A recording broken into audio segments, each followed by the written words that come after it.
उत्तर प्रदेश की सियासत में एक बड़ा वैचारिक उलटफेर देखने को मिल रहा है। समाजवादी पार्टी के मुखिया यानी कि अखिलेश यादव ने बीजेपी के सबसे मजबूत किले यानी कि हिंदुत्व और सुशासन के दावों पर सीधा हमला बोला है। अखिलेश यादव का ये कहना कि अमृतकाल नहीं बल्कि सनातनियों का संकट काल है, लखनऊ से लेकर दिल्ली तक की राजनीति में खलबली मचाने के लिए काफी है। जब एक विपक्षी नेता संतों की हत्या और उनके अपमान को सरकारी विफलता से जोड़ दे तो समझ लीजिए कि 2027 विधानसभा चुनाव की पिच तैयार की जा चुकी है। अखिलेश यादव ने साफ कर दिया है कि अब वो केवल विकास की बात नहीं करेंगे बल्कि बीजेपी को उसी के एजेंडे पर घेरेंगे। संविधान बनाम मन विधान की इस जंग ने उत्तर प्रदेश की कानून व्यवस्था और प्रशासनिक दावों को सीधे कटघरे में खड़ा कर दिया है। क्या है पूरा मुद्दा, क्या है पूरी बात, क्या है पूरा विषय, आइए इस वीडियो में समझने का प्रयास करते हैं। लखनऊ स्थित पार्टी मुख्यालय में मीडिया से मुखातिब होते हुए अखिलेश यादव ने सरकार के खिलाफ मोर्चा खोल दिया।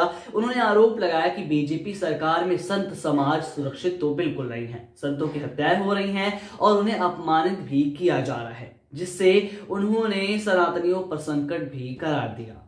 अखिलेश का ये बयान उन परंपरागत धारणाओं को चुनौती देता है जहां बीजेपी खुद को संतों और सनातन की इकलौती रक्षक बताती हुई आई है। उन्होंने सत्ता पर हमला करते हुए कहा कि जो भी सरकार के खिलाफ आवाज उठाता है उसकी आवाज को बेरहमी से दबा दिया जाता है। महिला सशक्तिकरण के दावों पर उन्होंने ये कहा कि ये जो पूरे दावे हैं बीजेपी सरकार की ओर से, ये पूरी तरीके से खोखले हैं और महिलाएं सुरक्षित नहीं हैं।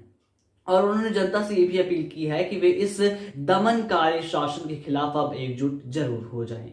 वहीं आपको बता दें कि प्रशासनिक मोर्चे पर अखिलेश यादव ने स्वास्थ्य विभाग की बदहाली का जिक्र करते हुए एक गंभीर आरोप लगाया है। उन्होंने कहा कि उत्तर प्रदेश में स्वास्थ्य सेवाएं इतनी ध्वस्त हो चुकी हैं कि जिंदा लोगों को मुर्दा घर ले जाया जा रहा है। उन्होंने ये भी तंज कसा कि बीजेपी के नेता जापान जैसे विकसित देशों की यात्रा तो करते हैं लेकिन वहां की कार्यप्रणाली से कुछ भी सीखने में नाकाम हो जाते हैं। शिक्षा विभाग से लेकर कानून व्यवस्था तक अखिलेश ने हर विभाग को चौपट बताया।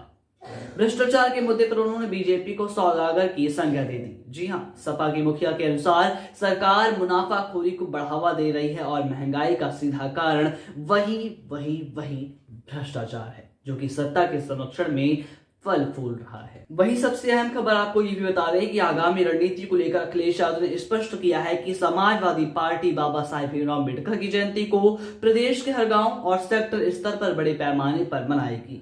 इस अभियान के जरिए वे दलित और पिछड़े वर्ग के बीच ये संदेश ले जाना चाहते हैं कि वर्तमान सरकार संविधान को हटाकर अपने मन विधान से देश चलाना चाहती है। उन्होंने ये भी दावा किया कि 2027 में पीडीए यानी कि पिछड़ा, दलित और अल्पसंख्यक का समीकरण ही बीजेपी को सत्ता से बाहर करेगा।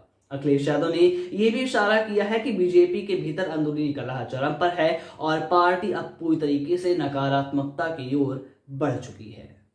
अखिलेश यादव का अभी से यह आक्रामक तेवर बताता है कि 2027 की चुनावी जंग अब केवल सड़क की नहीं बल्कि नैरेटिव की होगी। संतों की सुरक्षा से लेकर संविधान की रक्षा तक सपा ने अपना एजेंडा साफ कर दिया है। बीजेपी को सौदागर बताकर और महंगाई को भ्रष्टाचार से जोड़कर विपक्ष ने आम आदमी की दुखती रग पर हाथ रख दिया है। क्या गांव-गांव जाकर अंबेडकर जयंती मनाना और संविधान की चर्चा करना यूपी की सत्ता में समाजवादी पार्टी की वापसी का रास्ता साफ कर पाएगा? उत्तर प्रदेश की जमीनी राजनीति अब एक नए और कड़े मुकाबले की ओर बढ़ रही है जिसे देखना दिलचस्प होगा। बाकी देश और दुनिया की तमाम खबरों के लिए आप हमारे साथ जुड़े रहें।